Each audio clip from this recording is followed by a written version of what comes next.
So Jai Hind and a very good afternoon to all.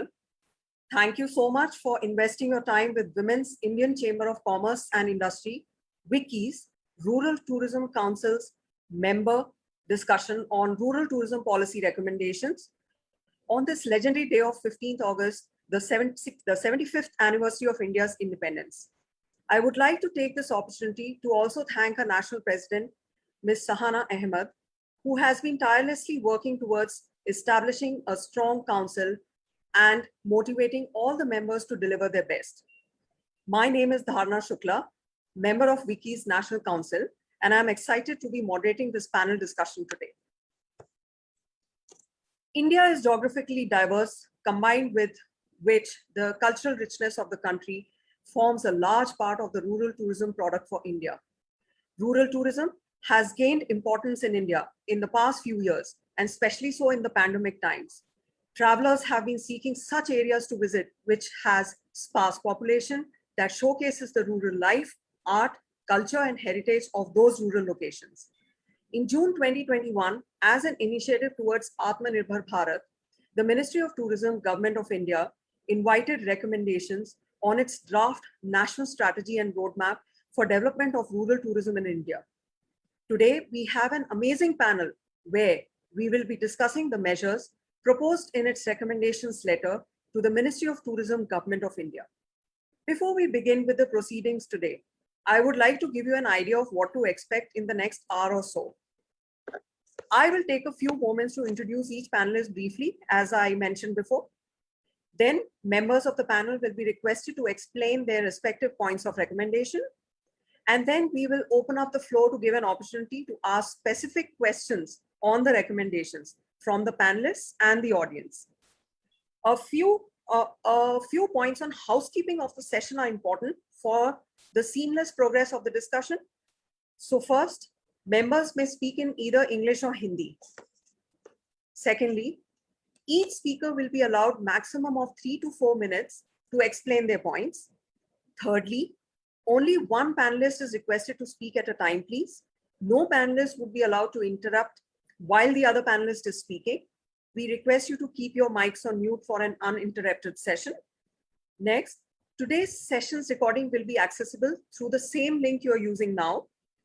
Last, we encourage you to share today's session recording with your social networks, which is very important to get us the limelight that we want, that the rural tourism wants. So let's begin with a brief introduction of our esteemed panelists.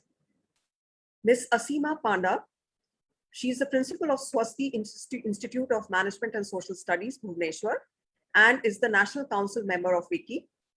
Captain Dolly Kushwaha, she is the director of The Opulence Travels and a National Council member.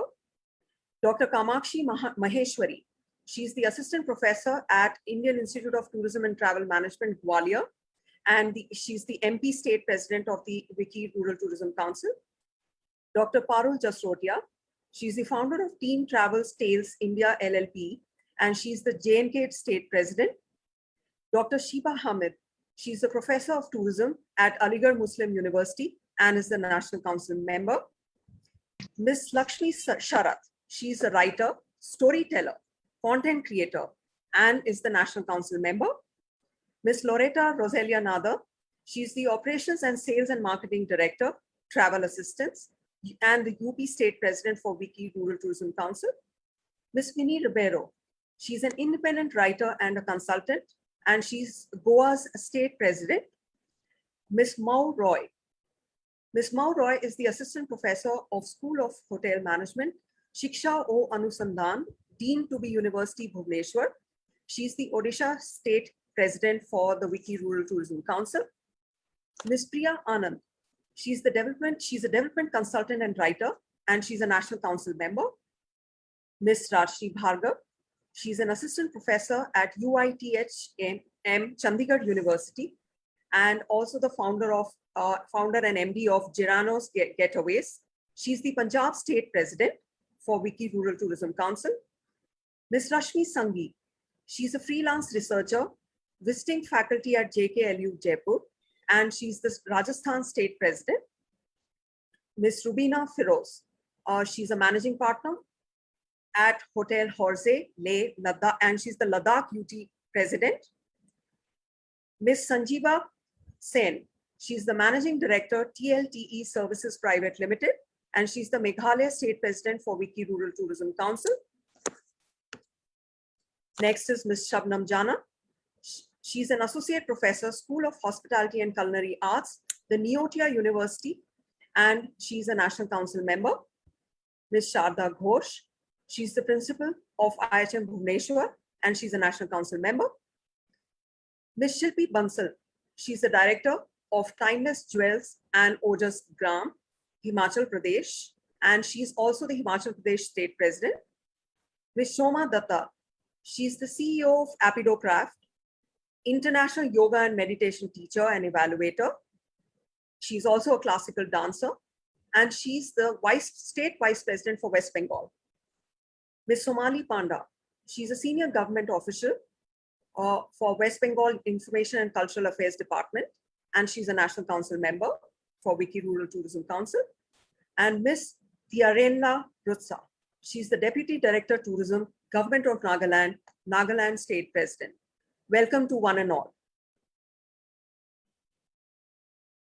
Now I would like to begin with Ms. Minnie Ribeiro to speak on the measures as proposed by her as part of the recommendations. Welcome, ma'am. Thank you very much, Dharna. Good afternoon, everybody, and namaste. I'm extremely happy to be speaking today on an occasion like this and on a topic which is, of course, very close to my heart. And all of us esteemed panel members from the Wiki Rural Tourism Council. As Dharna mentioned, I represent Goa in terms of the Wiki Rural Tourism Council.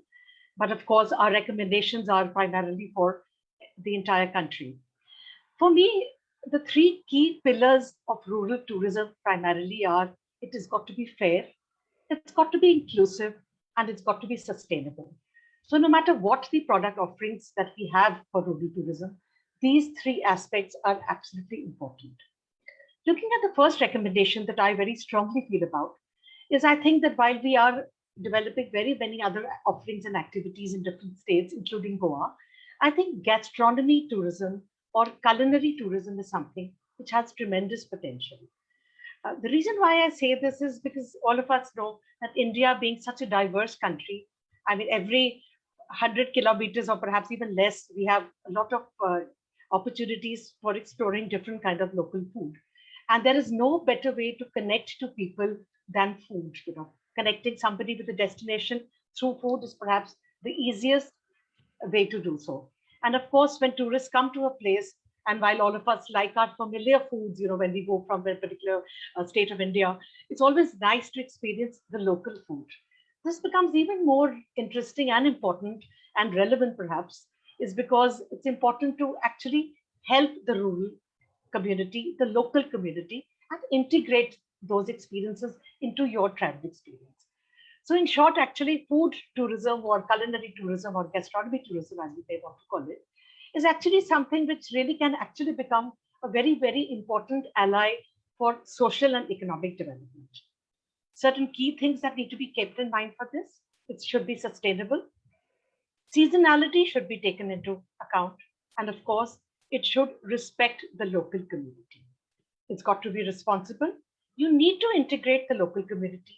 You need to get into, for these kind of people who are there locally and who are developing these local products. So encourage them. It could be through various ways. You could be eating in a local home.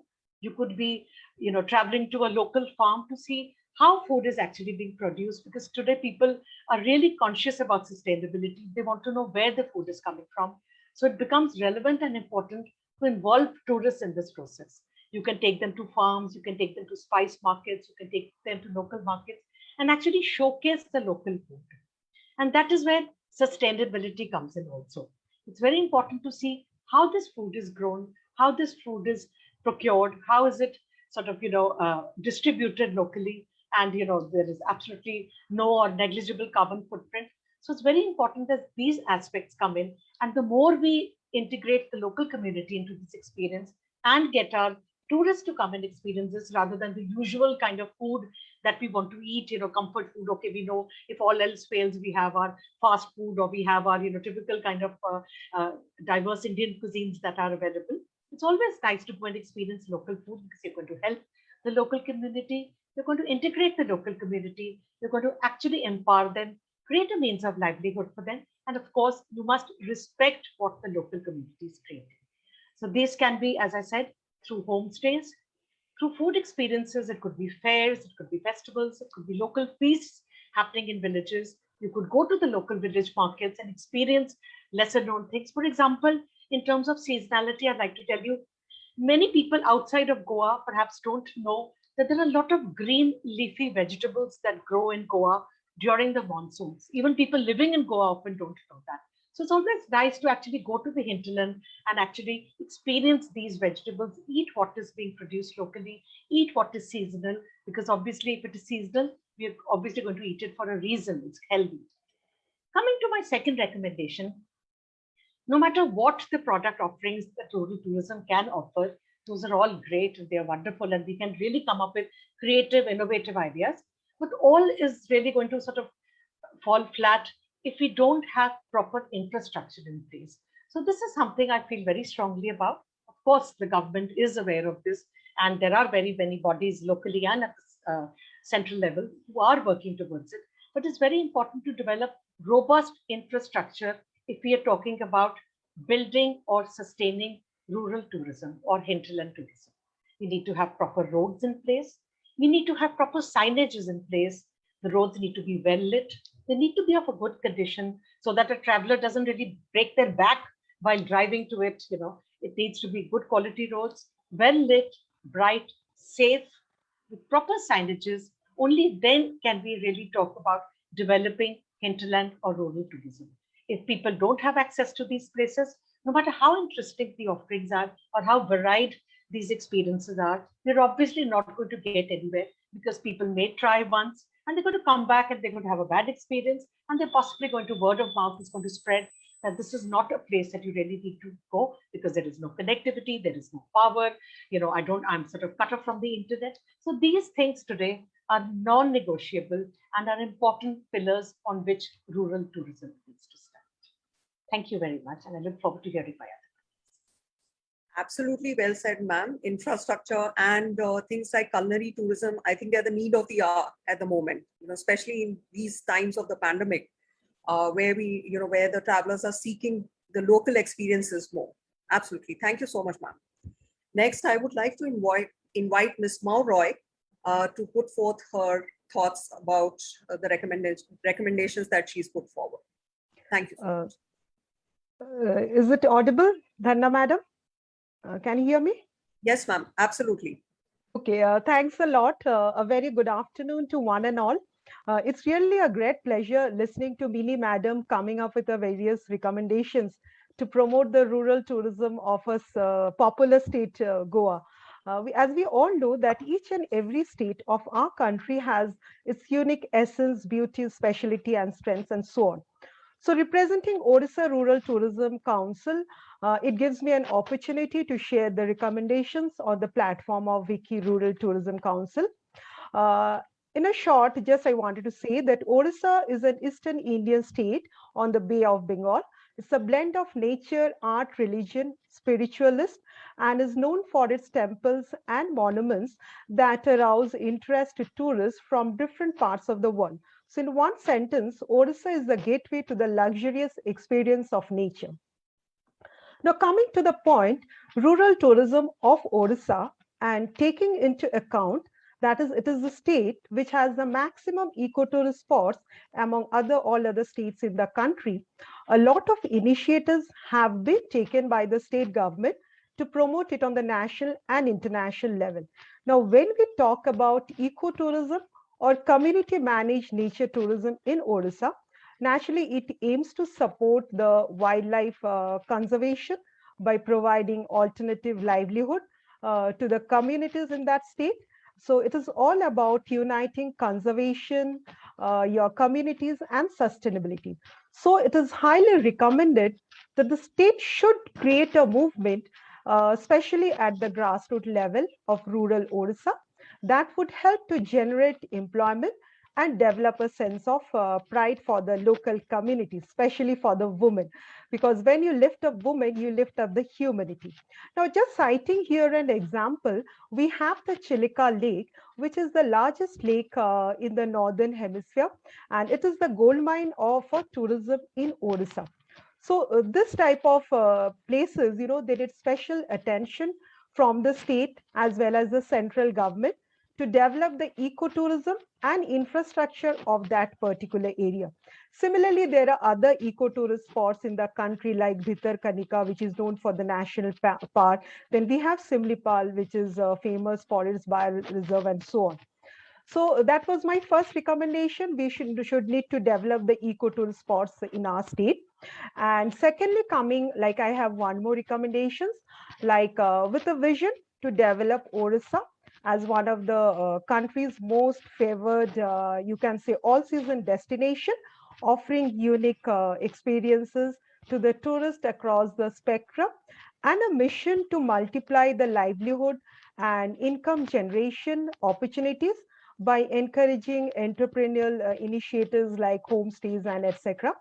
The state has recommended in its drafted tourism policy 2020 with a lot of objectives and strategies, that usually right from, clean and pollution free tourism, safety and security of the tourist, capacity building, branding, marketing to digital initiative. So why not come up with a model village, especially in the capital city of Bhubaneswar, similar to that of Jaipur? So it could be an ideal place for showcasing and experiencing Odisha's traditional art, craft, food, handicrafts, handlooms, then hospitality, and at the same time, it can provide employment opportunities to the rural communities, especially the women. Now, the proposed model village can draw tourists to showcase the rural beauty of Odisha. And I believe that with WICC's involvement, especially the rural tourism sector of Odisha, the rural tourism sector of WICCI will contribute sustainable rural tourism, and women of rural Odisha can be brought to the forefront and can strive to build a network of women leaders who can contribute towards the development of rural tourism in Odisha that would specially address the social and humanitarian issues. We also know that no household, no society, no state, no country has ever moved forward without empowering its women. So before concluding, I just wanted to say that it reminds me of a Nobel laureate, Rabindranath Tagore, in his speech in Swadeshi Samaj in the year 1904. He had urged the countrymen of India to uplift the rural people as they are the backbone of the nation. So on this 75th Independence Day of India, why not we, the members of WICCI Rural Tourism Council, take a step forward to uplift the rural women of our state, our country. So, madam, that was all from my side, and I believe I have kept it within the time frame. Okay, thank you. Thanks a lot. Thank you so much, ma'am. Thank you so much for such important inputs, I must say. And you spoke about, creating livelihoods for locals, which is a very, very strong and important point for us, in rural tourism. You spoke about developing ecotourism around Chilka Lake, which is, one of the biggest lakes in the whole of Asia. And you also spoke about coming up with a model village. These are I would say, very, very vital points to develop rural tourism in India. And the last point that you spoke about is absolutely important, which is empowerment of women. And that's why I think councils like ours are here. So thank you so much, ma'am. Thank you so much for your inputs. Thank you. Next, I would like to call upon Ms. Shoma Datta to kindly put up your points, ma'am. Namaste, everyone. I'm honored to be discussing in this forum today on the occasion of the 75th Amrit Mahotsav of our country. And we in WICCI, we are empowering not only empowering ourselves, but the women of our country. And I think wellness is one of the most important things which we should take care of. So wellness of the women who are involved and doing the work, and also wellness of everyone who visit the place where we are going to develop as the tourism spots. So training the women in different fields and taking care of their well-being is one of the very important things which we should take care of. And we can also have e-commerce sites where we can specially develop for wellness sector and take care of that, which is right now in the situation of pandemic, we can see that without wellness, there is no life. So wellness is a very important factor, and people have realized, and they have started taking baby steps towards having a good life,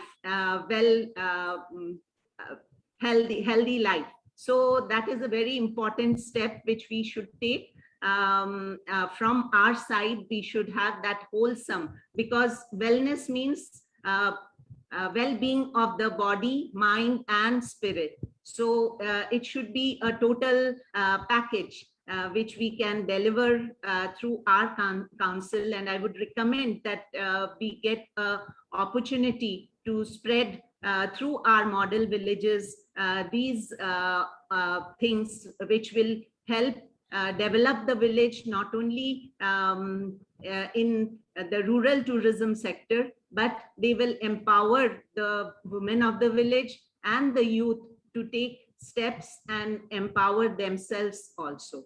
So I would thank Vicky for taking this step on this grand day of the 75th Independence Day. And I hope we can make a difference in the lives of all women all around in our country. Thank you, Dharna ji. Absolutely. Thank you, ma'am. Thank you so much. You spoke about wellness tourism, the importance of wellness tourism, which can be part of the rural tourism development. And I think training of women and youth is coming out, it's emerging as one of the main points amongst all the speakers today. And it seems to be a very vital point which needs to be taken into consideration if we would like to develop rural tourism in India. So thank you so much, ma'am, for your inputs on developing wellness as part of rural tourism. Thank you, ma'am. I would like to call upon Ms. Shabnam Jana next to kindly speak about the points that you had put up, ma'am, as recommendations.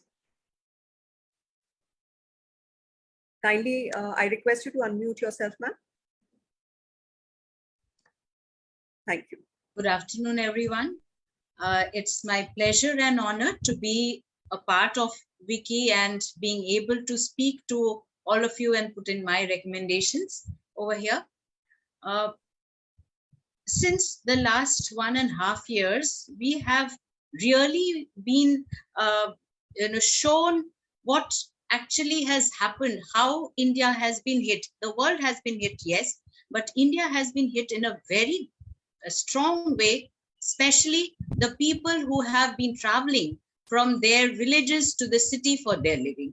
The entire country has seen what had happened to the people who were considered as migratory laborers, and they have traveled from their villages to the cities to work, and when they came back, it was a terrible, terrible thing to happen. And that gave me a thought that we need to create employment at the villages where the people, they are empowered, they are employed, and they do not leave their home for their living and be faced with this kind of horrible situations. It was really very shameful for us to see something like this happen. And that is where I feel that the rural India needs to be empowered and employment generated, and they need to be looked after. And what best way to do through rural tourism? I, being a hospitality background person with the hospitality training and education, I felt that tourism is the only thing that could immediately help everyone. And most of all, we have seen that international travel has stopped. And because of that, people want to travel. There are people who would love to travel. And there are so many beautiful places in India. Hardly we all know. We all travel abroad, but we don't see what we have within our country. There's a very a poem by Rabindranath Tagore where 2 lines are there that দেখা না হয় নাই চক্ষু মেলিয়া ঘর হতে শুধু 2 পা ফেলিয়া একটি ধানের শীষের ওপর একটি শিশির বিন্দু. So we have not seen what is around us. We go different places to see. So what I recommend is homestays which could be developed in the villages, and where the homes will belong to the villagers, not the outsiders, and the villagers will be trained to take care of the guests with little bit of training on hygiene, little bit of training on housekeeping, little bit of training on how to serve the food, but their own food, local food, they will cook and they will give us. Where support is required from the government is to see that they have running water and electricity. There are interior places where they do not have electricity till now, and running water is not available. So if those kind of support is created, we can do wonders. We have villages. I personally have been visiting villages in Purulia where people are extremely poor, but they have beautiful houses, mud houses, which are beautifully painted, which they do it on their own every year. They come up with beautiful patterns all around the house. They have their own dance and tribal dance that they have, and they also have different art and culture around there. In Purulia, we also have the Chou dance where they make the mask of Chou, and they also do little bit of agriculture. So what we could do is we could also help them to promote the brown rice, which it's grown, and brown rice can be promoted to. Now people are becoming conscious about their health and understand the value of eating, unprocessed food. So brown rice is something very important which they can grow, and we can take it from them and promote it. Get people to come and stay in the homestays and learn their art and craft and enjoy the stay, and take some souvenir along with it to make it a complete package when they stay. And along with that, where people could also learn their craft. If they want to learn their craft work, the making of the Chou mask, or even not only here, also in North Bengal, the similar kind of work is there. There are few craft work. So we could arrange for training, where we could arrange these training happen and develop people with these kind of craft work, which could be promoted all over India and abroad. Number 2, we could also have exchange program where people from other countries would come to stay here and learn the art and craft and take it to their country. That would also help the local craftsmen, and also the homestays where they could come and stay, and could be a symbiotic kind of arrangement. And that is all I would like to say. And I think this would really help if we can make a joint effort, when make the villages sustainable and not have any outside influence on them, generate them, help them to develop. Thank you. Thank you, ma'am. Thank you so much. I really like the point where you said that, India has been affected majorly during this pandemic, where, the migrant population, really suffered. And, working with them at the grassroots level, as you have suggested, teaching them or training them on the local crafts. So I think this is a very valid point, especially in today's times, of the pandemic. I am stressing upon the pandemic because I think we are living in that age, and Yes. for the past year and a half, it's been it has really made us look inside us as to what can we do differently now. So definitely, thank you so much, ma'am, for your valid inputs. And I would next like to call upon Dr. Parul Jasrotia to kindly put up your recommendations to us, ma'am.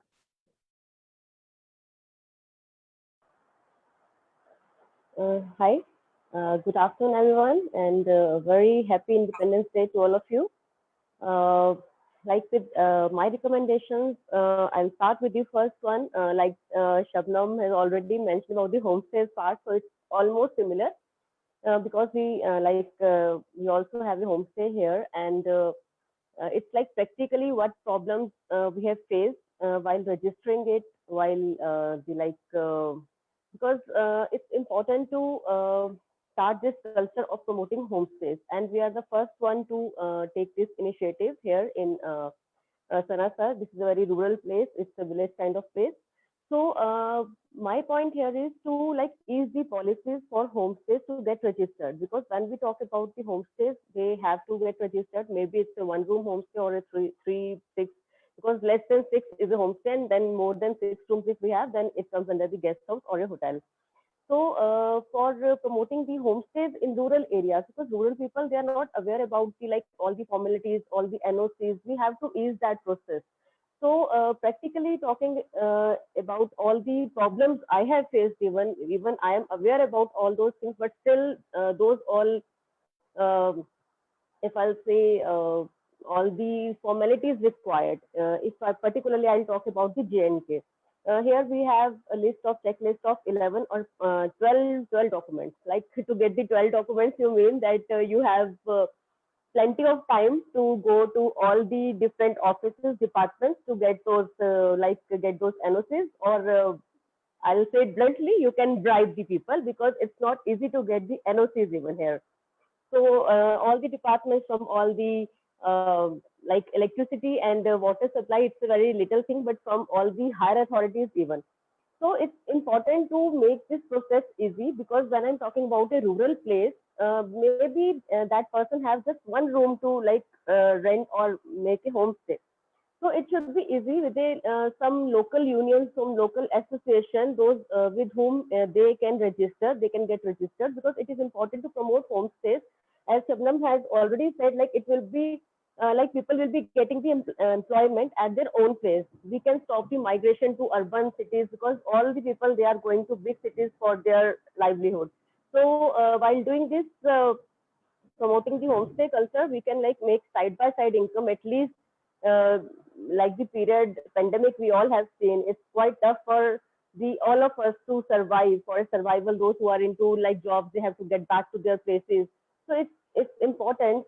We can make the policy process easy for all the states, I suppose, because homestays, if we can talk, homestays are mostly in the rural areas, and we must have like come with the promotional part that some local unions, some local people, those who are aware in this process, they can like train them about the documentation. But first of all, that process should be like bit easy, because if they are living there, their I-card, their water bills, electricity bills, they can do, I guess. Try to make such a like long list of 12, 13 NOCs. It will be quite different. It will be discouraging for them to convert their home into a homestay. So first point is this, I'll recommend to all the tourism departments of all the states to make the homestay policy a bit easy, because we have a homestay policy at Center, Ministry of Tourism. Even they have almost like many things to like formalities to be done, so it should be easy. And second recommendation is about the plastic waste. We all like plastic waste is not the problem of one hill station or one tourism spot. It's the problem everywhere, whether it's mountains or beaches. So first of all, individually, we have to be responsible while traveling. If I'll take a practical example here, while the pandemic, we all were locked down for 2 to 3 months. That time, like we were like all frustrated and all. We have seen the life and upside down. But when as soon as it like tourism was open here on 4th June, it was officially opened in JNK. And for the first 2 weekends only, being a residential of hill station, I have seen just the first 2 weekends, we have a huge rush. And the people, they are not at all responsible towards the environment. They are cooking on the roadside. They are throwing all the plastic waste.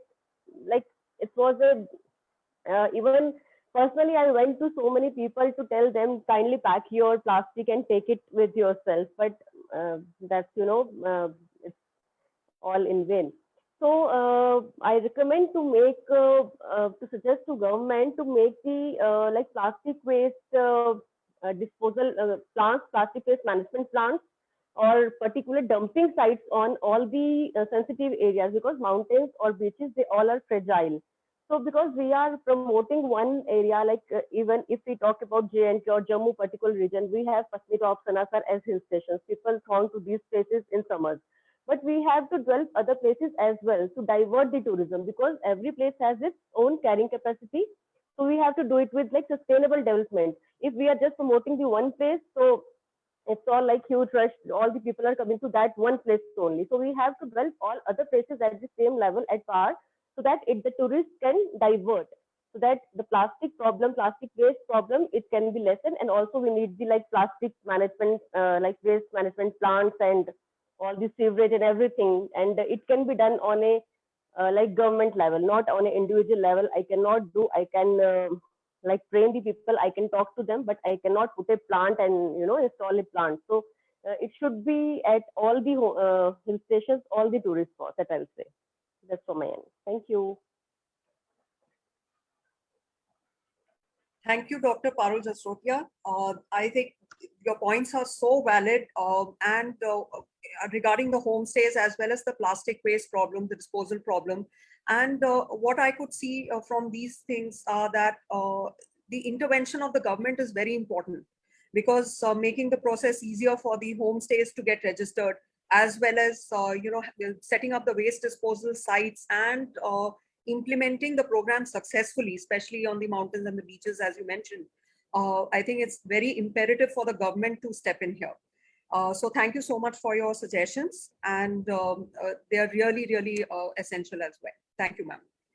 I would like to next call upon Ms. Priya Anand to kindly speak about your recommendations, ma'am. Yeah, thank you, Dharna. Most welcome. I'm very happy to be part of this esteemed panel of the Wiki Rural Tourism Council. Happy Independence Day to you all, and to everybody else who's watching. So already I think some very key recommendations have been raised by my fellow council members, but so I would like to sort of reiterate them and maybe add to it. So I'm a development consultant, and I basically have worked with NGOs and the communities they work with across India, and my focus has really been on improving and enhancing the lives of rural women. And I realized that there's such a wealth of information, and the places that some of them live in are so beautiful. So sustainable tourism is a very realistic intervention, and sustainable intervention, it just has to be done in the right manner. It was particularly interesting to listen to Miss Moroy, because she was talking about Chilika, and Chilika happens to be a favorite area of mine, because I work with an NGO which was working with the fisher folk there. And I realized that it just requires a little bit of effort on our part to really get them empowered and get them involved in this whole process, because we've been trying to do other means of livelihood with them, and we've also been looking at tourism.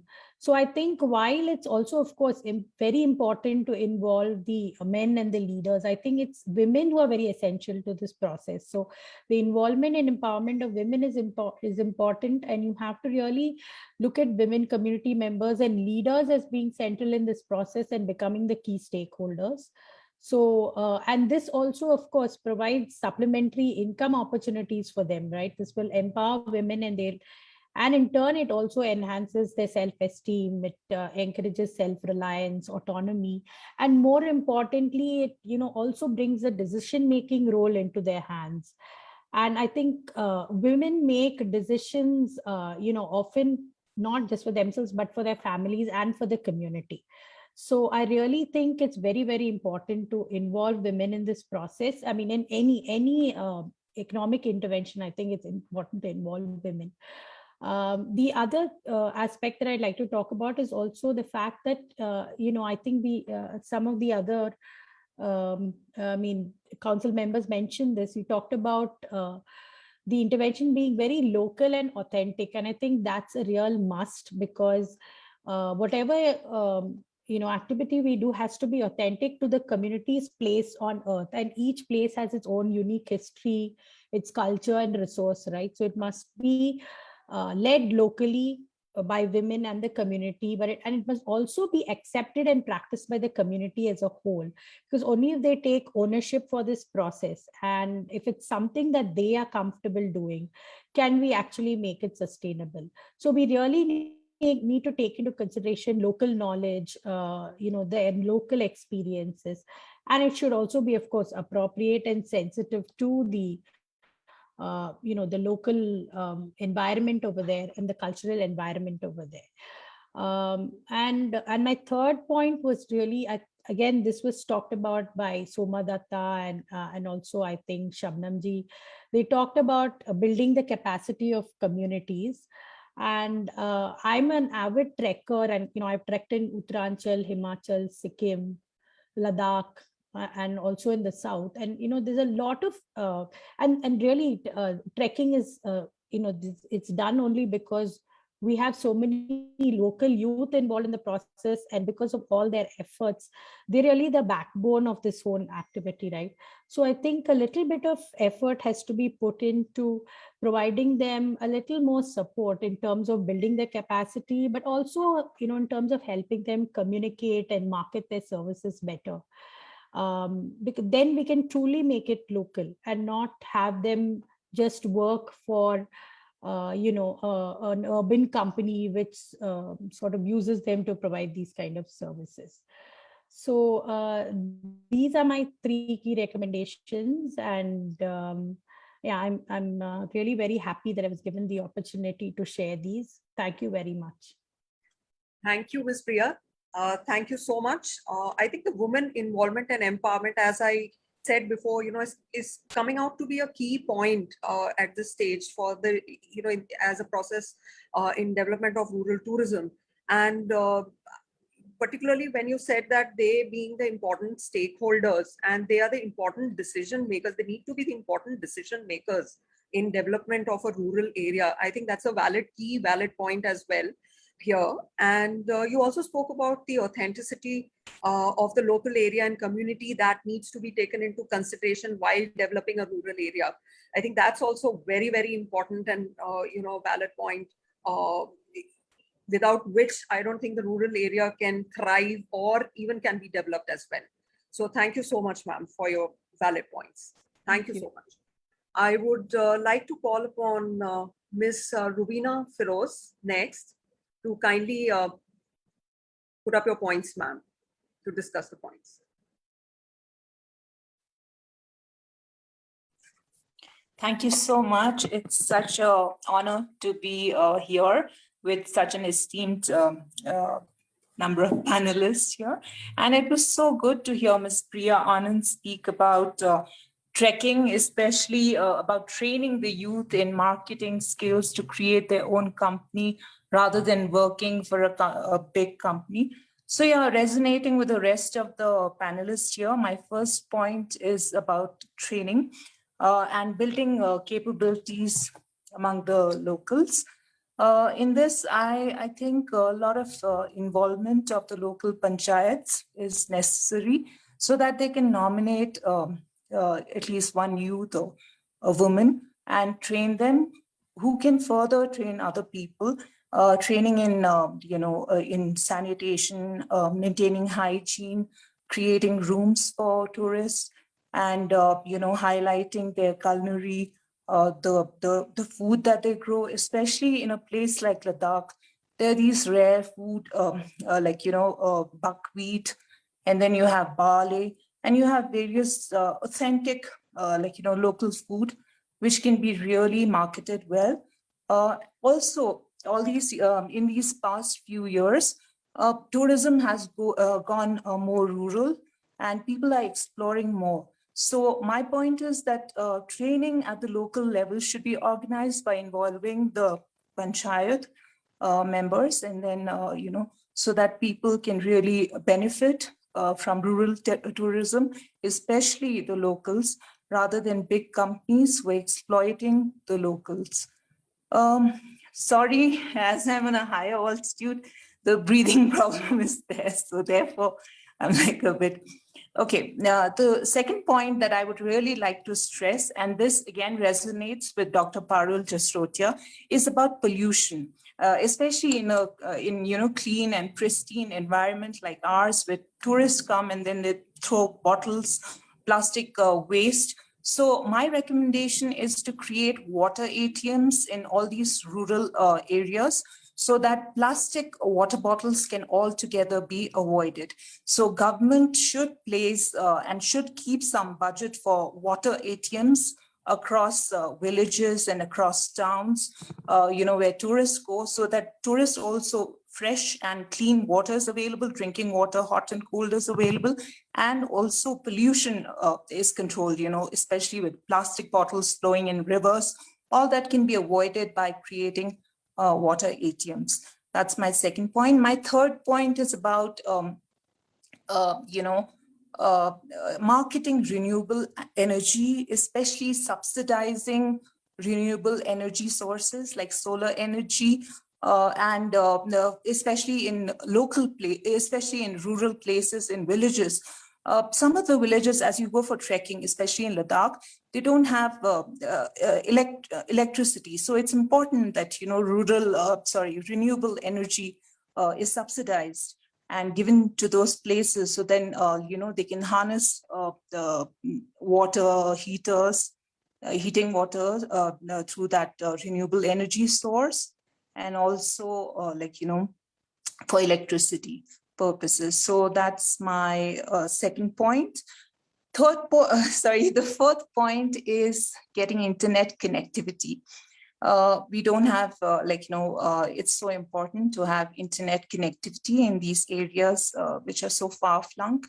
And it is very difficult to get the internet connectivity there. So my recommendation is to provide some incentive to data providers, internet service providers, so that they can be, incentivized, like exempting taxes, so that they can provide internet services to these villages.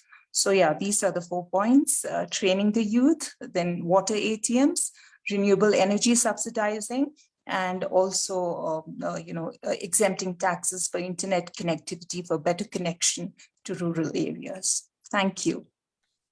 Thank you, Ms. Rubina.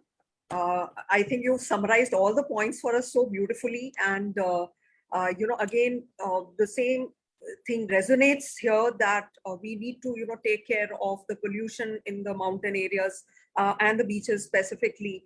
Also, the involvement of the local panchayat, as you mentioned, is an important area which needs to be explored, where the youth can be trained as part of the local panchayat initiative, and they can train others in turn. And you spoke about the water ATMs and the marketing and subsidizing of the local energy, example, the solar energy that you spoke about. So I think, again, these are very, very important points, that can go long in establishing rural tourism in India as one of the best. So thank you so much. Thank you so much, ma'am. I would like to call upon Ms. Sharda Ghosh next to kindly elaborate on your points, ma'am. Very good afternoon, Namaskar. Thank you, Dharna, for taking the discussion forward.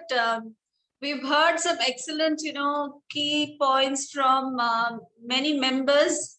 I will try to sum up, whatever we've discussed so far in my recommendations, which, I put forward. The first one being, I think most of us, we have seen that, the draft which was shared with all of us on development of rural tourism in India. the tagline was an initiative towards Atmanirbhar Bharat, which is very important. And I think I would like to, talk about that. Many of us have already talked about how, we can empower women and how, we could actually help in improving people's livelihood in the rural, areas. I would just sum up in 2 words, which I would call community involvement, or, community shared, projects, which means that whatever infrastructural developments that we do, whatever promotions we do, whatever policies that we, make, we will have to ensure that the villagers of that particular area are involved in it from the beginning till the end. We could look at, community-based model, which is, doing very successfully in Kerala and Odisha also, where the government has created the, necessary infrastructure, and they've given it off to the villagers to run those particular, whether be it eco, camps or nature camps or wildlife camps, or it could be the craft village. So from the beginning to the end, it is the villagers who are involved in it. They ensure that, their areas are kept clean. So we could, see that there is an involvement in trying to keep the environment clean, and, waste management is also being taken care of them. So responsible tourism is already in it. And when we are involving the community, so the ethnic tourism and, the craft tourism, everything comes in one go.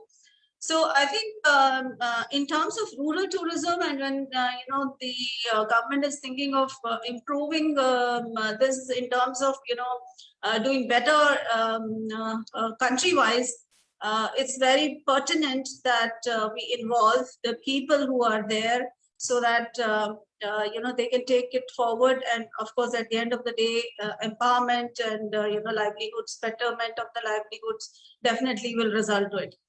My second recommendation, is about skill development. I think many of the members have already spoken about it, but then my suggestion to the government would be to come up with skill development centers. I think the policy already mentions that, government is looking at having 5 or 6 villages in one cluster. So we could actually have a skill development center over there, which would actually take care of not just behavioral skills or life skills, but it would, look at what would be the best, crop in that particular village, how we can produce it in a much better way. How would we use this particular produce, to take it up to the, plate of the tourists who's coming in?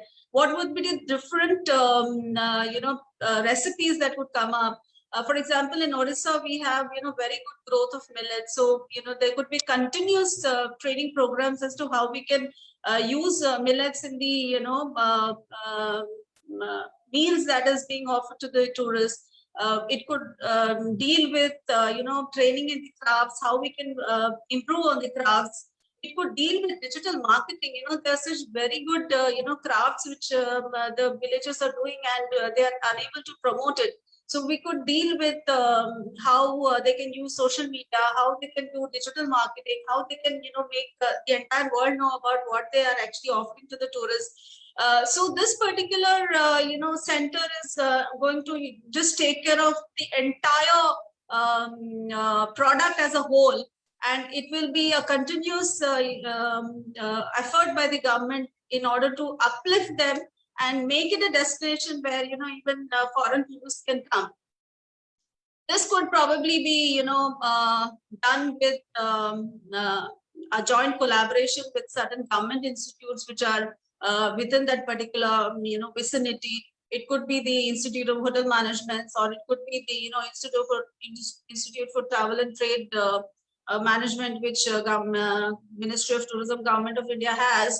So, so that there is a continuity in training, because at the end of the day, tourism is all about, how best you can, offer hospitality and services, and it is the human touch which makes the, difference.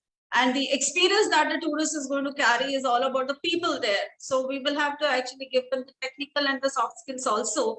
And for that, if there is an infrastructure which is available, where, the trainers could go on a frequent basis and teach them, how to improve on their, entire product which they are giving. And of course, that would definitely result in a better experience. So basically, these were my 2 recommendations. And I thank you, Dharna, once again. And thank you all. It was a pleasure listening to you. I'll request Dharna to take it forward from here. Thank you, Ms. Ghosh. Thank you so much for your recommendations. So you spoke about the community involvement, which is very important, and especially, the examples which were taken were of the Kerala and Orissa models. And I think the entire country needs to, take a cue from them in order to develop their own states as well in terms of community involvement. Also, you spoke about the skill development centers, developing skill development centers in the clusters, which are being identified, and which could take care of the whole rural tourism product, as a whole, consider it as a whole, as a package, and deliver it to the tourists. So those are again very, very important aspects, which could take rural tourism in our country forward. So thank you, ma'am. Thank you so much. I would like to request next Ms. Rajshri Bhargav to kindly convey your recommendations, ma'am. Happy Independence to each and one of you.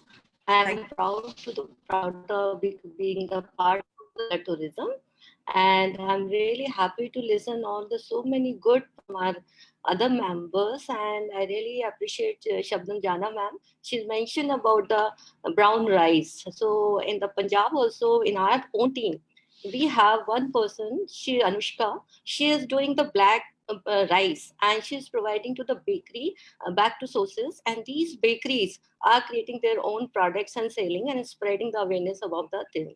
And secondly, point we have discussed, Rubina ma'am has said about the training part. So, and like she mentioned about the Bali. So I'm connecting to my point, and my first recommendation, as we know, Punjab is the TET. She says that India begins from here, and rich history, culture, tradition, and everything is there. But most probably in the tourism part, we are not able to sustain our traveler or tourists more than a night. The people are just coming for 2 days and staying over a night. And because Himachal is the major attraction next to the Punjab, so people are moving to the Himachal. So they're coming by Delhi and staying in Punjab for a night, spending 2 days, and they are moving to Himachal, because since the Amritsar is have the Harminder Sahib Golden Temple. So of course, the government Punjab, they are doing a lot of things for the agriculture tourism, and they are inviting all the agri field owners, if they have agricultural land, so they can create their own farm stay. So only these things are not helping to promote the rural tourism, because since if you see the Punjab, it has that every pint is there in every city. In the main road, on the back side, you will find there's a pint, because the city is, the urban area is really developing on the base of some village. So now my recommendation is there. The first recommendation I given the creative cultural cluster. Since we are having the farm stay, we have a lot of Hastkala, Shilpkala, or like we know the Fulkari is very popular.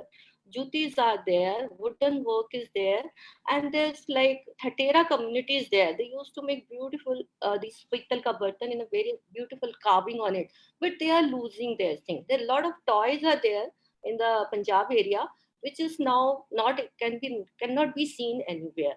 So now with that, what we wanted in the part of like cultural tourism, people are coming, just watching them and just looking at them, and they're leaving. So Professor Greg Richard, like he's also working a lot of research in the Bali, and they have developed the creative tourism, where the travelers are coming and they are participating on these works. They are attending the workshops, they are doing that work, and they even so many business schools, they are involving in their conference, these workshops. When these business people, they are coming and they're understanding the art, how it has been made, how these things are required, what are their problems, in there they are ready to help them in some other way. So our main recommendation to like people like Places like Rajasthan, which is already doing a great job, and we have Punjab and other places like Varanasi, UP. So we can have a creative cultural cluster. So in which a person is just going to visiting, along with that he is learning, and they must be involving in the community and coming out a very different person once he comes and sits. Because this cultural experiences are intangible. It may be something for one person, it may be changes to the other person. So from the government, what we want, they should all the tourist operator, tour operators and travel agencies or the government agency to come in a one platform and work on the creating these creative cultural circuits and promote these places. Like we have been to the Pochampalli village. All the day we were lived with our villages, there was nothing has been done. It was whatever it was there, whatever the infrastructure, the way people are living, we are just going and looking at what kind of thread is there, how it has been dyed, what are the various patterns are coming. And there was a one that exhibitions were there. Is it permanent? So you will know what kind of sarees being used, what is the name of that Mangalagiri and Venkatgiri, all the sarees name was there, and their complete showroom is there. And we were served by the local, their authentic normal food. And in the Nas, they have performed 2 or 3 dances over there. And there was many of the Net Impact Club from the Indian School of Business. These people were also with us, and they were identifying what are the problem has been faced by the local people. And this plus this trip was not very expensive. Since the rural area, if the person is doing, its cost is very high, and once they charge for the same thing exorbitant price, so people are not coming to do them, so they are not getting any of the economic benefit. So to sustain for the economic benefit, we should come out a one-day trip and one excursion type of thing, a workshop, or involving the university students for the studying about the local culture and all. Then only these packages can be, or they can have the hybrid model. If you come and enjoy for a day, do not stay in their rooms. Like Kikkar Lounge is there in the Punjab area, they are doing the same thing. So these are two things. And secondly, for the hospitality training, we request all the educational, especially hospitality institution, to come out with a rural hospitality for the travel. Because we are talking about the 5-star hotels, when we talk about teaching the student about the hospitality, we only talk about the 5-star hospitality. In the rural area, the hospitality has to be different. So their way of how they do the booking, how they're going to maintain the record, how they should serve is totally different than the 5-star hotel. So these 2 recommendations are there. There has to be need to be creating a creative cultural cluster, and secondly, the hospitality should be from the aspect of rural tourism. Thank you so much. Thank you, ma'am. Thank you so much. And so you've already summarized the points which you've put up. That is, having creative cultural clusters and having excursions, workshops to create that exposure which is required as to promote rural tourism. Also, you spoke about as your second recommendation, you spoke about the rural tourism related courses that need to be there in particular to train people on rural tourism specifically. So thank you so much, ma'am, for your valuable suggestions. And I would like to call upon Ms. Asima Panda next to kindly put forth your suggestions to us, ma'am. Thank you. I request you to kindly unmute yourself, ma'am. Hello all. A very happy Independence Day to you all. I actually, when it comes to rural tourism, I have been teaching in this hospitality industry, hotel management students for a very long time. But when it comes to rural tourism, it is a very completely different game. I also am doing some research work with a tribe called Langia Saura in Orissa. For that purpose, I visit their villages very often. Almost once in a month, I go to those Gajapati district, those Mahendragiri areas, and I've seen them very closely. I've got few recommendations. I don't know, recommendations are like observations and what I feel about it. First point, I'll say, I'll put forward about the training. I know everybody, many of them have told about this already. we have been training the students about different establishments, like mostly 5-star hotels, 4-star hotels. Some students also go to some cultural areas like Goa, they wear a mala or something, or Hawaii, but here we are talking about something very different. We are talking about we will be training the students can be trained. You can accumulate them and can train them. But we have to train the people who, as the guests who will be availing the facilities also. When somebody is coming on a holiday, he might be expecting a crisp white cotton bed sheet like a 5-star hotel or the swimming pool. That will not be there in the rural tourism. So here the training has to be done to the students as well as the service providers as well as to the guests. They also should know what to expect. And remember, if like 5-star hotels or 4-star hotels, the service will not be familiar to anybody and everybody who is coming. It is different from village to village, from place to place, from state to state. So that training has to be given to the guests. The second point I'll be talking about the like setting up centers in areas rural areers. First of all, we have to understand we have got many villages with many cultures. But people who all are interested to open their doors to the guests, that also we have to first find out. And some centers through NGOs or Sarpanch or some interested people some center has to be there which will support the service providers. It may be a village woman, it might be a family, whoever it is. They need support also. It's not one person's job. They need to have proper connectivity. They need to have proper procurement of items. There might be emergencies, and the center has to be set up there, which is a must. And also, we are talking about a woman empowering the woman. But remember, when a man loses money in a business, it's okay. But when, in particular rural areas, when a woman loses money or gets into loss, it's a crime. Like she will have there's a lot of difficulties throughout her life. So there has to be a model. We have to develop a model, fail-proof model, which has to be implemented. That is our responsibility from Viki's side. I must say, this is our responsibility. That any woman, whoever is interested and comes forward to do work or open the home door to the outsiders, should not be facing financial loss. The last point is the culture. If you see, still other tourists who are coming to the visiting places or cities, towns, people there are ready to change as per the guest requirement or as per their like they're ready to provide facilities. But in a rural place, in somebody's house, if you are talking about placing a guest, there might be cultural changes, there might be the disturbance, there might be shocking differences. So those things has to be taken care of. A culture of a place should not be disturbed. So this training also has to be given to the families and the guests who are coming. That's all I must say. I hope people are really giving so many good ideas, and I'm really enlightened. And thank you so much for providing me this facility to talk to you. Thank you so much.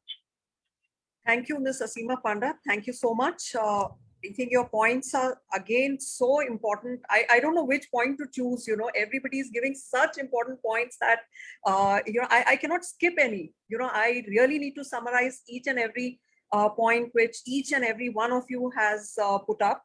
So as Ms. Panda also mentioned that training guests. Now everybody spoke about training the local community. I think Ms. Panda is the first one who spoke about acclimatizing guests to what are they going to see, what are they going to be offered in terms of rural tourism. So yes, that's a very important point again that's come across.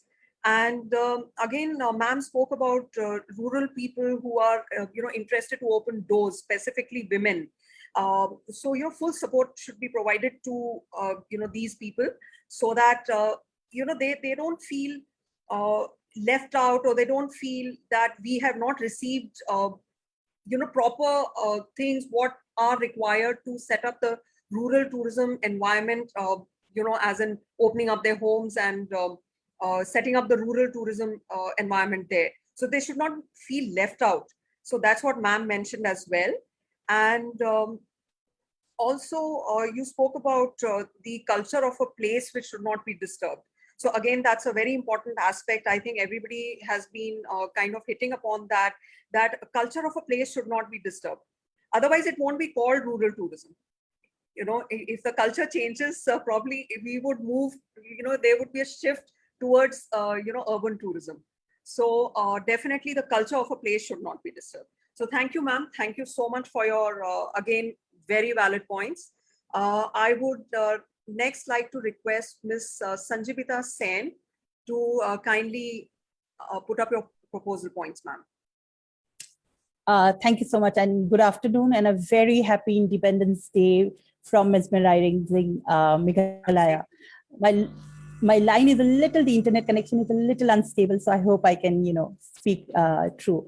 I'm really, really honored to be a part of this prestigious panelists, and would like to thank Vicky and Shahada for this opportunity. Meghalaya has a lot to offer with regards to tourism, be it the natural beauty, the mystifying waterfalls, or the enchanting caves, the handicrafts, handlooms, the cuisine, spices, flora, lots are there. And, everyone, when you speak about Meghalaya, we say, oh, wow, Shillong. But do we speak more beyond Shillong? There's so much, and it's so rich. And I think everything that we do with rural tourism, if we really need it to work, the infrastructure is really, really important. I resonate with all the important points that everyone has said. And, we have touched on infrastructure. A very simple example, like in Shillong, we have beautiful caves, and waterfalls. But then the routes to lead to that are so dangerous at times. And sometimes I wonder, even when I'm going with my elderly parents or my children, is, God forbid, that someone falls and gets hurt. What would then happen? Is there a medical supply or a medical van or a mobile van? So these are the things which the government, I would really, really encourage the government to look at, is establishing bio-toilets, which is very, very important, a basic need, establishing mobile medical vans, because that's really important. I think another thing which I really, really think would really help is introducing tourist police. We do have a little, but if you do introduce tourist police and have a lot more of the women cadre, it would make people traveling much feel more secure and safe, especially women travelers, or a woman group travelers, or even families, for example, because you are going somewhere remote, which is not very well known of. So if you know that you have a support system there, it would make you feel more secure. So that is something which I was really, really interested in with, to promote and would request the government. The other thing, we have talked about policy, and I was doing a little bit of a study myself. I was trying to encourage a few people on why don't you open your a B&B or a homestay. And there's so many schemes, you have the Mudra schemes, you have so many schemes. But when being a learned person myself, I tried looking out and getting more information, but finding those information is so very tough. It's really, really tough. So I would encourage if we could have one platform, just one platform, where you bring in all the information together. So the policies on how you set up B&Bs, contact details of people you can get help, the fundraising, where you could put your finances, training opportunities, maybe get people to register, institutes who are willing to give you free training. If we have all this information together, then not only the government will find it easier because they'll get less queries, but it will help everyone to, sort of work and establish their units, because without that, it's very, very difficult. I know of many people who have tried and gave up because, they said, oh, it's too much. So, having that platform, I think would really, really help. And Meghalaya government has done a lot. They are doing a lot. They are promoting rural tourism, handloom and handicrafts. And a good thing about Meghalaya is that, it's a matriarchal society. So we have a lot of women entrepreneurs here. But yes, we can only succeed further if we have the platform to do it, which is infrastructure from the government, and a platform where we could have everything together. I think that's just two of my recommendations. Thank you so much. Thank you, Ms. Sen. Thank you so much. And again, the same point of infrastructure, I think, comes out, very strongly amongst all the participants that we have here. One important point that I think you spoke about is about having the tourist police, because I think nobody else has mentioned it till now. And that is very important for the people, the tourists who visit a particular place, to feel safe, especially women, as you mentioned. So I think those are very valid points that you spoke about. Again, very important, essential, which need to be done. And also, again, I think somebody else had also mentioned about this, that we should have, ease of information sharing for the benefit of the business people, the tourism business people, or even the tourists themselves. We need to have ease of information for everybody. So thank you so much for your valid inputs, and thank you so much. I would like to request next Ms. Loretta Nada to kindly, ma'am, share your recommendations. Thank you so much. Good afternoon, everyone. Happy Independence Day. So I would just like to summarize, because mostly everyone has discussed very good points and on the same rhythm.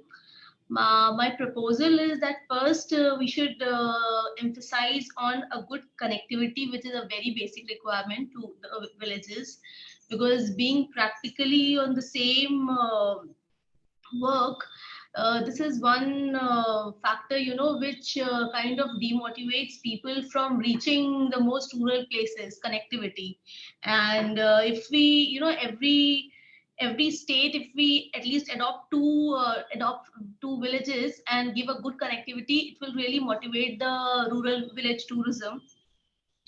Another point I just had was, again, handicrafts, and giving them a good experience. Like if the tourists visit a local village, if we give them a good handicraft experience, plus a good local food, local cooking food, with the same experience like the villagers have, with a good hygiene, like a chopal can be set up where the people can come, the tourists can come, and the chai is made on the chulha, which we also practically do in our day-to-day one of my tours, and it's really motivated. So that, back to basics, like making, every state has its own local food. Like I come from Banaras, Uttar Pradesh, Prime Minister's constituency. So our local food is bati chokha. So, bati chokha, kheer and chai made on this gobar ka chulha is very, people who stay in 5 stars still, they appreciate it a lot. So we can motivate something like that. And then coming to handicrafts, again, the area I belong to, it's famous for, Mirzapur is famous for, Mirzapur recently in Netflix also the series was there. So Mirzapur is famous for carpets, Kaleen Bhai, everyone must be knowing now. So Mirzapur is famous for carpets, and then silk, Banarsi handloom silk. So the best of silk is made and weaved in Banaras and then sold all over the world. Like, for example, Anushka Sharma's wedding sari and Aishwarya Rai's Kajrare Naina Lehenga, and all these all are hand spun in these rural villages of Banaras. But then again, the designers and all these people get involved. So if we give that, a handicraft experience, that will be wonderful. Okay, another thing what I wanted to share, that maybe walking tours can be, if we adopt villages and we promote walking tours, there is no investment as such. If, you just, people come and we organize a small walking tour around the village, and then we keep stopping by at some spots, like see the chudi-wala bangles, people who are making bangles, and then the pottery.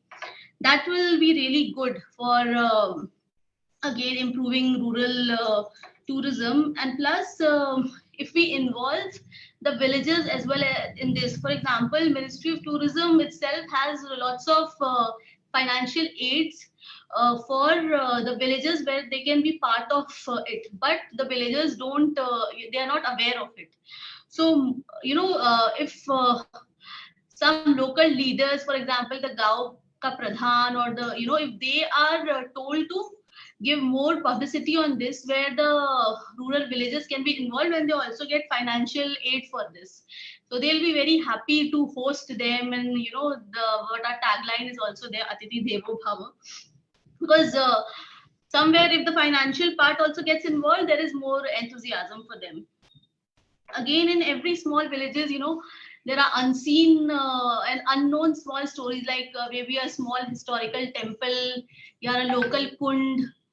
Kund means a small pond kind of thing, or then the local customs, festivals. If small stories are written about that and then promoted on city and district level, that will be very good, and that will promote in a way. And another thing,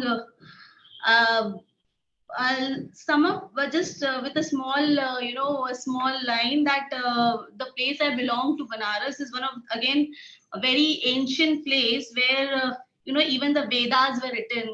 And I'll just quote a small, Mark Twain's saying, Banaras is older than the history, older even than the legend, and looks twice as old when all of them put together.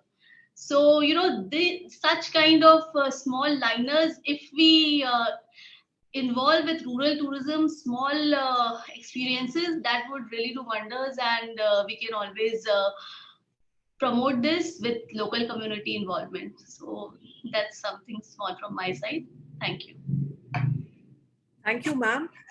Very, very, again, such important points that have come out from the conversation with you regarding connectivity, the handicrafts and the local culinary experience which should be promoted. And you spoke about chopals being set up, which could actually give a first-hand experience about what the place is all about. So you spoke about walking tourism. Again, that is a very essential point and requires absolutely no investment at all, and can be easily inculcated as part of rural tourism promotion in all states, so to speak. So very, very important points again. Thank you so much, ma'am, for your inputs, and thanks so much. I would like to next invite Ms. Lakshmi Sharath to kindly speak about your recommendations, ma'am.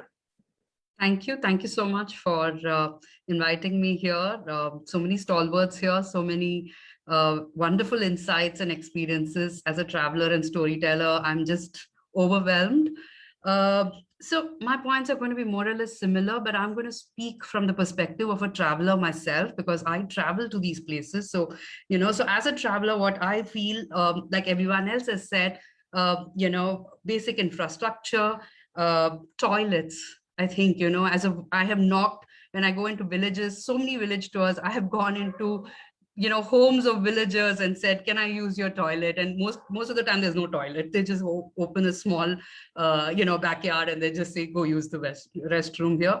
So toilets, I think, are very, very important. Someone mentioned tourist police, and I think that's really important again, not just from the point of view also of us as travelers. Imagine if somebody is opening their room, their house to tourists. You don't know what kind of people are coming in. So even from their perspective, simple infrastructure which can help them, like a webcam, not necessarily intrusive, but just to give an idea who they are, and also to try and give a safety police. So, details are sent to them saying, we have this guest today. And even as a guest, we have some kind of a security when you know whom and where you're staying.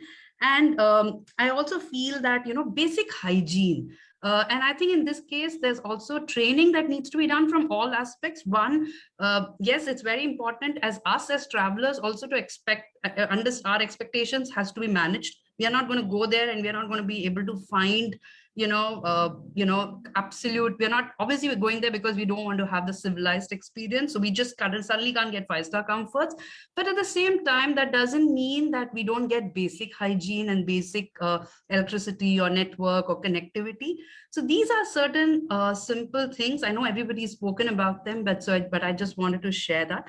The second thing that I said, and Loretta summed it up very, very well, is I believe that every tourism board in the state should have a very, very specific agenda to promote their villages. It should be on their agenda straight away. So you could do this by walking tours, you could do this by village tours, you could do this by, you could even do backyard tourism. So you don't really have to go out of your state to go, and because a lot of people in Karnataka haven't visited, they'll go to Ladakh, but they don't know what's in their own backyard. So promoting backyard tourism, and given and especially in the pandemic, when you really can't travel outside, if you can create your own city as a hub and look at villages within the 100 200 meters radius and look at road trips that you could do and explore this region, that is something which I felt. And the third thing that I wanted to talk about is, like, when you go abroad, and a lot of you have said this in different ways, but when I go abroad, there's always like an open craft museum, or it's an open art and architecture. There are workshops going, demos going, local food being done. There are always clusters of these. So if some of the model villages can actually have developed, like you could have even a simple craft street. Like I've gone to like in Tirunelveli, where I've come from, on the banks of the Tamrabarni, there are like so many villages, and each village has its own unique craft. There's a village called Pattamade, which makes mats out of kora grass, and this is actually, a lot of people in abroad know about it. As even brides like us are given those mats with our names and our husband's name. It's kind of woven inside them. I wish I could show one to you, but these are crafts that are never really displayed so well. You don't even know. So if there were signboards which says, village 1, village 2, village 3, village 4, and these, like a village tour organized like a road trip. Similarly in Bhuj, I know they do it during the Ran festival, but not really otherwise. So simple things like this, if it can be arranged. And the last point that I want to talk about is that everybody has spoken about training. And I have realized that the best brand ambassadors, the best guides are the locals themselves. And they're amazing storytellers. I've had kids, I've had local people who suddenly come to a temple and give me a story and go. I'll have a watchman who will have an amazing story. I have a chaiwala who will tell me a fascinating story. But if these people can actually be trained to become good storytellers, I mean, they lack training, and they say it, of course, in their own way, and I don't want to change that, but maybe a little bit of even, corporates coming and helping them, hotels coming and giving them some basic training. And even if they don't speak English, it's okay, because the nuances will be lost in English, but someone can translate what they say. And that is, I think, I know we spoke about different kinds of skills and various other skills, but I think we need guides. We need local storytellers. We need local brand ambassadors of the villages. And everyone in a village is a storyteller. They love to talk. So, if we can train them, that would be really great. Thank you. I'm done speaking. Thank you so much. Thank you so much, Ms. Lakshmi. It just put a smile on my face, to know about the storytelling part, because I think, all of us have been talking about training, but, nobody thought about, how important these people in the backyard can be. So, backyard tourism, that's a new term for me as well. So developing your backyard tourism, developing the local storytellers, having the basic amenities. Thank you for sharing your experiences. I think talking through your experiences, means a lot. And, it really puts things into perspective. So thank you so much for sharing your experiences and your recommendations as well. So thank you so much. Next, मैं request करूँगी Miss Shilpi Bansal से, जो अपनी recommendations please हमारे सामने. Yeah, hi, namaste. Hi, I'm Shilpi Bansal representing Himachal Pradesh, and I'm really feeling proud to be the part of Wiki. Okay, so I'll speak both English and Hindi. It's okay for all, I hope, right? Okay, I'll share the problems they are facing, and also I'll share living there in rural area from last 5 years. I've closely seen the problems they are facing actually. So in villages, there is not much ghasni areas left due to commercial use, and plantation they and forests are also planting trees, basic trees. So they are not leaving ghasni areas for the villagers to for their cattle. So this is very much depressing for them. And second thing is, जब वो अपने crops plant करते हैं तो animals come there and destroy their crops. So that is also very big problem for them. So for this we should have a balanced approach for plantation in forests. So taking care of two things, I'll suggest that we should do mixed plantation of fruits and more trees to provide food for animals in forests. So, and the second thing is keeping aside barren land for grazing their cattle, nearby houses, their villages, etc. For this also, I highly recommend that we should start with the awareness from their areas, from their remote areas in Himachal Pradesh. And I have already started this drive by planting various fruit trees, taking into the confidence of forest officials from Shimla. So I think they should be like, उनको चाहिए कि वो plant करे पूरा forest को वो, ताकि जो एनिमल्स हैं वो भी आकर उसमें उनको प्रॉब्लम ना हो, एनिमल्स को भी पूरा फूड मिल सके वहीं पे, और जो घासनी एरियाज हैं वो फॉरेस्ट वाले उनको छोड़े. और थर्ड थिंग इज कि when I see there are no dustbins in these rural areas, like I see कि खाना बनाते हैं तो they peel all the vegetable fruits, वो एक्स्ट्रास वो अपनी कैटल्स को डाल देते हैं. सेकेंड थिंग मैं देखती हूँ कि कोई भी rappers like chips and all that stuff वो अपना चूल्हे में डाल देते हैं. But the most important thing like sanitary pads and nappies, वो उसको ऐसे ही थ्रो कर देते हैं. This is totally unhygienic thing I think, and I think हमें उनको बताना चाहिए कि दिस इज नॉट गुड. उनको ट्रेनिंग देनी चाहिए ताकि वो वहां पे डस्टबिन, बड़े बड़े गवर्नमेंट ऑफिशियल्स या वी शुड ऑल्सो, मतलब एक एक डस्टबिन हर रूरल गांव में रखे ताकि वो उसमें ये वेस्ट डाल सके. This is most important. And या toilets is the must, because I have seen there, as Lakshmi has said, कि वो खोल देते हैं अपना बैकयार्ड कि या you can use this. This is also the main problem they are facing. So that's it. Thank you. Thank you, ma'am. Thank you so much. You spoke about the balanced approach towards plantation, I think, which nobody has mentioned here. So that's based upon your own experience, and that makes a lot of sense because we need to have a balanced approach. Otherwise, animals may suffer, as well as the tourists who are coming, they will not be able to see what they're coming for. So definitely it's very important.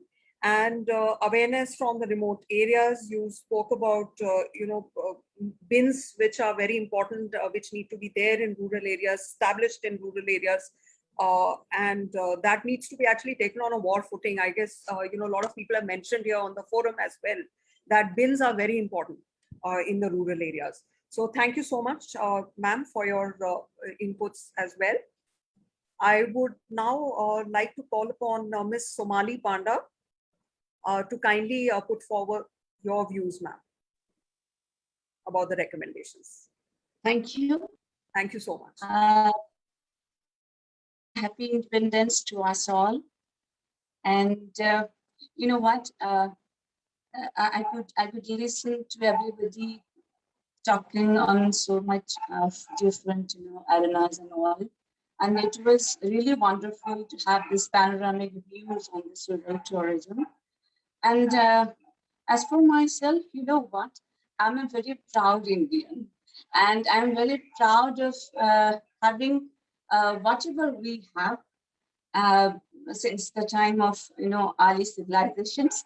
I'm a very proud Indian, and from that point of view, I specifically talk on two topics. One is, I precisely think that we should be very proud of our heritage. And as a musician, I'm a musician. As a musician, I could see the whole of the world is aware of our cultural and spiritual heritage. So I believe, rather I would recommend our government to just focus on this, that whenever we talk about, rural culture or folk culture, we presume that we need to back them or we need to support them. Rather, I feel the contrary, rather we need to explore the beauty and the treasure of it. And nothing is more intricate than the nature itself. So much is natural in our heritage, so much is natural in our culture. So if we just go deep into our folk music and dance forms and art forms, we'll be seeing there is so much of treasure into it that is as plenty as the God's world itself. So that way, we don't think that we need to, support our culture to flourish. Rather, we need to explore the treasure we already have. This one thing I would request our government to focus on, as because, of course, I mean, it can attract the whole world, actually, And if we talk about our Indian classical music also, that is also the codified form of our own folk music, whatever we have. In perhaps we all know the rich heritage of Mangania music in Rajasthan. So it is no less than the Indian classical music. So this is one thing, one aspect I'd like to recommend.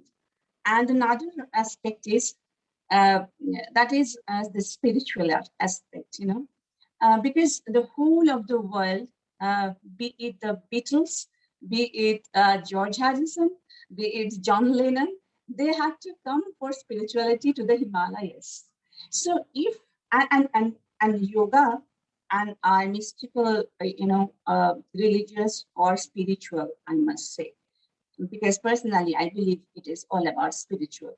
So spiritual practices are there in our country, and it has, of course, I need not mention or need not elaborate much. We all know the rich heritage of our Vedic culture and Upanishads and all, and down to this time. So when everybody in the outer world, I mean, including Madonna and everybody who are already in the practice of, this spiritual things and the spiritual activities, precisely yoga and meditation and all. So we have this, actually, this is the birthplace of all these things. So I recommend our government to explore this field also in a better way.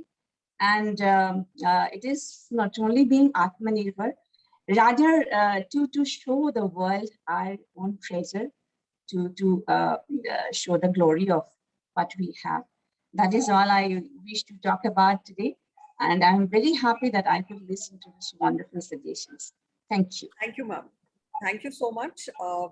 I think again a new point has come up, which focuses on spirituality, because India is, I think everybody knows that yoga is something which started from here, and India is known to be a spiritual country, and this is something that the government can actually explore and develop in terms of tourism, especially rural tourism.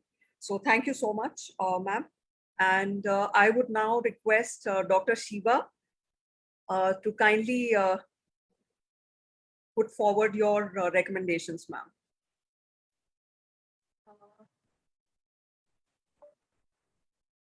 Thank you so much, Dharna. Hello, everyone. And a very happy 75th Happy Independence Day to one and all. Swatantrata Divas ki hardik shubhkamnaएं. Yom-e Azadi Mubarak, Jashn-e Azadi Mubarak. And we are very fortunate that on the auspicious occasion of Independence Day, we have been blessed with this opportunity of discussing policy recommendations for the growth and development of a very important aspect of India, that is rural tourism. And I place on record my heartfelt thanks to Vicky and National Rural Tourism Council for giving us this opportunity and making our Independence Day more meaningful and more beautiful. After listening to so many elaborate points which, I have been reading about, especially, Lakshmi's input, that is a very different angle altogether and more enjoyable. And seems like if they are put into place, rural tourism would become so interesting. So as a researcher, as a teacher of tourism, I tend to have a very holistic view about things. And that is why if you ask me to give pinpointed suggestions, I could have given, but owing to my profession, I may have a holistic view about it. So there is something which I want to share with you, that there is a need to identify rural destinations which already fall within a popular tourism circuit. The reason why I am putting forward this point is that if we just pick up any destination, a village, a gaon may be very appealing as a destination. It may have a lot of potential, but it may take a very long time to develop that place, because if, development has to start from the scratch. So in an already popular tourism circuit, infrastructure facilities are always in place. So if there is a destination within that route, it would be very wise to pick up those destinations first. And, thereby we'll be increasing the visibility of rural tourism also. So this is my very first suggestion. Secondly, although the aim is to promote rural tourism, but to some extent it has to be delivered in the urban way. But the rurality of the service and product cannot be compromised upon. For example, mineral water in earthen bottles, not in plastic bottles. This is just, a passing idea that came to my mind, because the rurality has to be protected. But if we wish to take tourists over there, whether domestic or international, we need to have infrastructure facilities in place. It has to be developed to some extent in an urban way. For example, if there are overnight facilities, conveniences, if, eating and water, all has to be in accordance with the international standards. But yes, the end product, the rural product can, preserve its rurality to the greatest possible extent. So there has to be a mixture of urban and local when we are designing, curating, thinking about rural tourism products. Then I think development of rural tourism and community development have to go hand in hand to become successful. And women, they form a major chunk of workforce in rural India. Opportunities have to be created for them to earn well, start and own businesses in rural areas. Consultancy services for such women, in association with Vicky, can be started to give these hardworking but unaware women a portion life. We know that women work a lot, and there may be, more than 50% women in the rural workforce. But what they get in return in the end may be much lesser than men also, many, many times. And, but they have the potential, they want to do something, but they're not aware and they do not know how to do it. So the major service which Vicky and government in collaboration can provide is extending consultancy services to them and, taking them, bringing them into immersion programs and making them realize that what are they capable of living in their villages, living in the rural areas, and, how this rural tourism can be a means of sustainable livelihood. Only then will they be interested into promoting such activities. And a willingness of the host population is must whenever something needs to be developed and promoted. Then there is a need to increase visibility. It is imperative to develop and package them accordingly. Social media, of course, is a very great tool to do that. Travel agents, associations, and tour operators have to come forward in this by packaging such destinations well. There cannot be rural tourism circuits all of a sudden. But, you know, if something like this can happen, that these associations on the directions of the government must necessarily include rural destinations that fall within the route of their package, then people will start realizing and awareness will be created that these destinations are something very nice to visit also. And they will be, you know, something new also. And it can be a necessary have on these packages. And this will help a lot, you know, it will give a lot of boost if, you know, this can be done, if they are made an essential item in the packages being delivered by the various tour operators and travel agents. This can be a great service. Now, we all know that rural tourism is not a homogeneous service or product. It is heterogeneous. So the amalgam in totality has to be developed and promoted. For example, rural destinations, food, costume, customs, traditions, harvest, farms, folk culture, you know, whatever is available at a particular destination has to be showcased effectively. Because as they say, variety is the spice of life.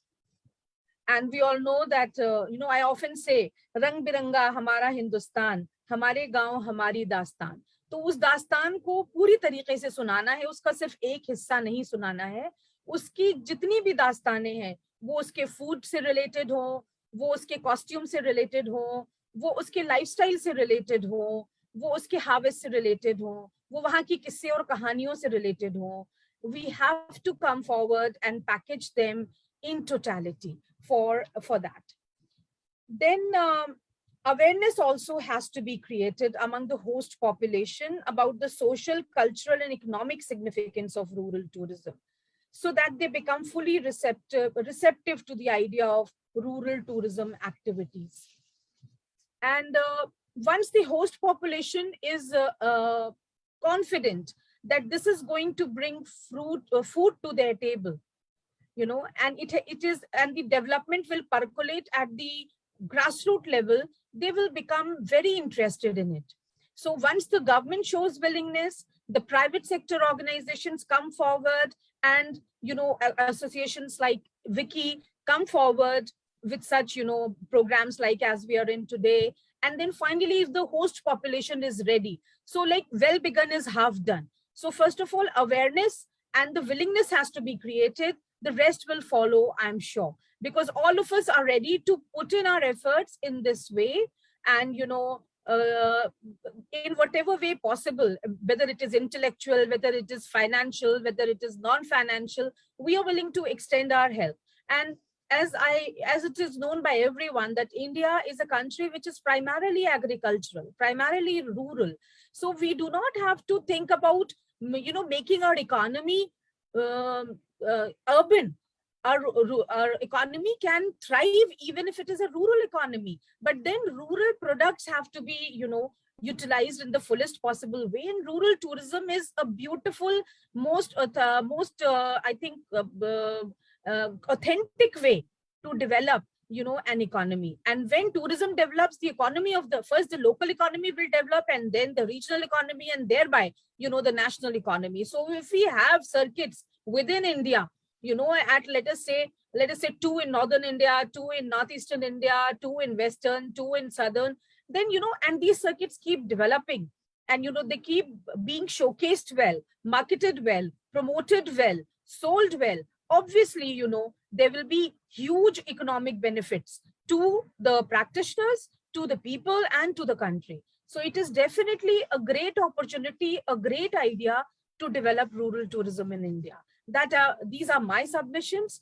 And with this, I pass on the scene to Dharna to continue. Thank you. Thank you, ma'am. Thank you so much. You know, we've got a different perspective from you. It's like, you know, East meets West. We need to do that. So we need to amalgamate the urban culture with the, or the urban setting with the rural one. So that's a very interesting, you know, turn to, you know, whatever suggestion